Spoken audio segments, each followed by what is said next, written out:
Hello, good morning students. Please subscribe the channel, drop a like, share and comment. This is Shree Vishnu Art Press publication exercise number 9 and 10 on the speed of 160 words per minute. Start. The question for consideration is as to whether it is permissible for an employer to fill any subsequent vacancy caused over and above the number of vacancies advertised, and in case the number of vacancies advertised stand filled, whether the selection process comes to an end and starts exhausted. In such an eventuality, there remains no sanctity to the wait list. As to whether it is permissible for the employer to fill up the future vacancies which came into existence subsequent to the conclusion of the selection process from the wait list so prepared. It is a settled legal proposition that authority cannot fill up vacancies over and above the number of vacancies advertised, as it would amount to filling up the vacancies which have occurred in future, and that would be violative of the fundamental rights of the candidates who become eligible subsequent to the advertisement, as held by the Honorable Supreme Court in Union of India and others versus Kailash Chandra.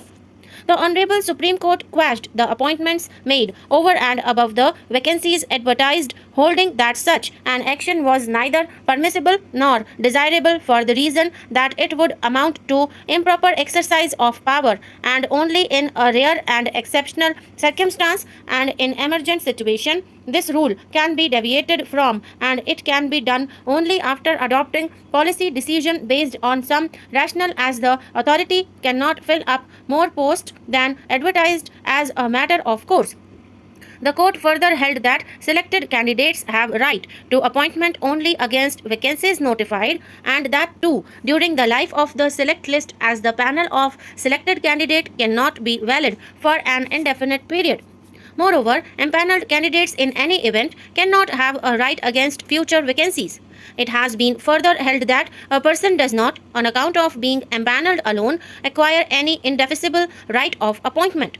Empanelment is at the best a condition of eligibility for the purposes of appointment, and by itself does not amount to selection, and nor does it create a vested right to be appointed unless the relevant service rules provide to the contrary. In the said case, as the selection process was completed in 5 years after the publication of the advertisement, a contention was raised that the empaneled candidates deserved to be appointed over and above the vacancies notified. The Honorable Supreme Court rejected the contention, observing that it may not be justified, as offering the posts in such a manner would adversely prejudice the cause of those candidates who achieved eligibility in the meantime. In view of the above, the law can be summarized that appointments cannot be made over and above the number of vacancies advertised, as it would adversely affect and violate the fundamental rights of those who became eligible subsequent to the date of advertisement, in pursuance of which the select list is prepared. We have given a careful consideration to the arguments of the respective counsel, and also examined the statements of the witnesses and other documentary evidence.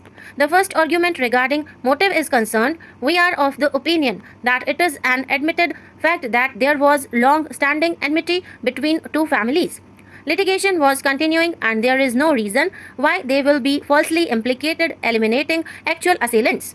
On the other hand, the accused have strong motive to commit the offence. Conduct of the appellant also establishes their guilt.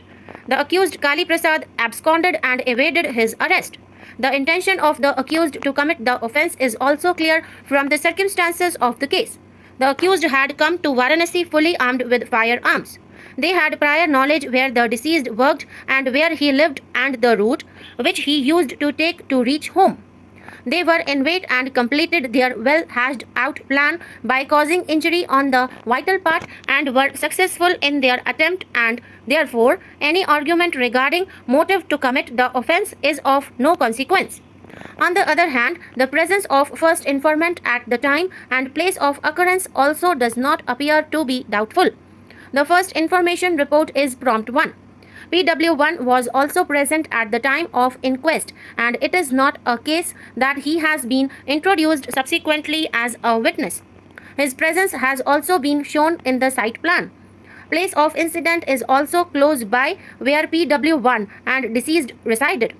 No doubt, he has also admitted that he was making preparation at Allahabad for various competitions, but he was in Varanasi since last 1 week from the date of occurrence, and since his brother was considerably delayed in his office, therefore, the concern of his brother, especially in the circumstances that there were enemies and apprehension of danger, must have been in his mind. No suggestion to the contrary was given to the witnesses, neither anything was elucidated in his statement or cross examination to doubt his presence. Blood stained earth as well as empty cartridges were recovered from the place of occurrence as stated in the FIR as well as given out in his statement and also shown in the site plan. Therefore, the prosecution story stands fully corroborated and merely some stray contradictions are not sufficient to discard his testimony.